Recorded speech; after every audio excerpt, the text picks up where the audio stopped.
Coming up tonight on YCU, Keene police made arrest after a disturbance involving a handgun. Police in Wilder are investigating a series of reports of students being followed. And meet Dr. Ross Jettell, the Chancellor of the Community College System in New Hampshire. With more news, sports, and weather, stay tuned. It's time for YCU, your local view.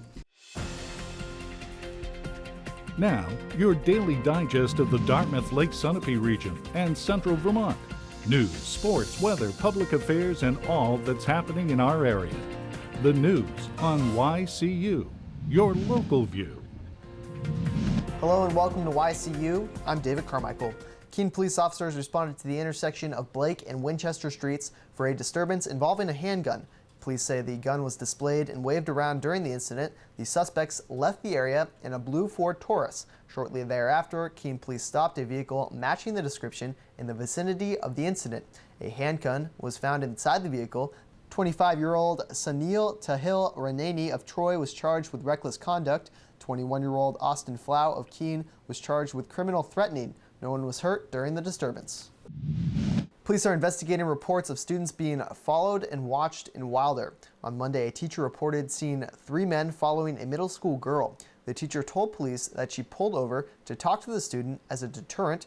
The men got into a gray van and left. On Tuesday, police say a boy reported being followed. On Thursday, police were told that 3 men were watching kids in Kilowatt Field and they may have had a weapon.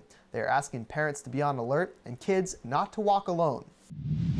A Springfield, Vermont man who was stopped by state police for speeding on I-91 was charged with heroin possession after his arrest for having an expired license. Robert Brown was taken into custody just before 2 p.m. Tuesday and charged with possession of a Class A substance, driving without a valid license, and speeding. Brown was driving his 2002 Jaguar at a high speed rate. Troopers found 4 packets of heroin and $614 in cash.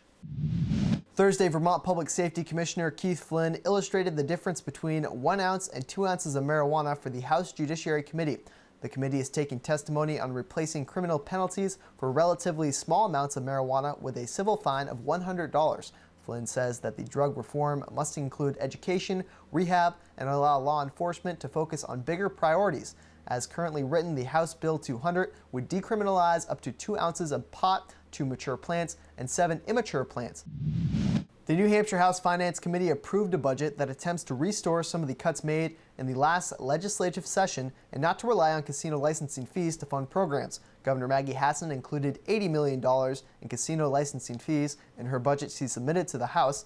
The House budget increases spending on higher education, creates a new Office of Innovation and Efficiency, fully funds the developmental disability waitlist, knocks the Liquor Commission down to a sole commissioner, expands Medicaid under the Affordable Care Act, and in a controversial move, gives Hassan the power to reallocate dedicated funds to close the deficit for 2013. The bill now goes to the full House to vote on before it moves to the Senate. A proposed 1-year moratorium on wind farms and new electric transmission projects in the state of New Hampshire has been shot down in the Senate. The Senate opted to study how energy projects are sited and whether new transmission lines could be buried. Bills to slow or block down wind projects and the Northern Pass project were also considered by the New Hampshire House, which voted to retain them in committee. After the break, we'll meet the Executive Director of Good Beginnings of Sullivan County. The YCU News continues in a moment.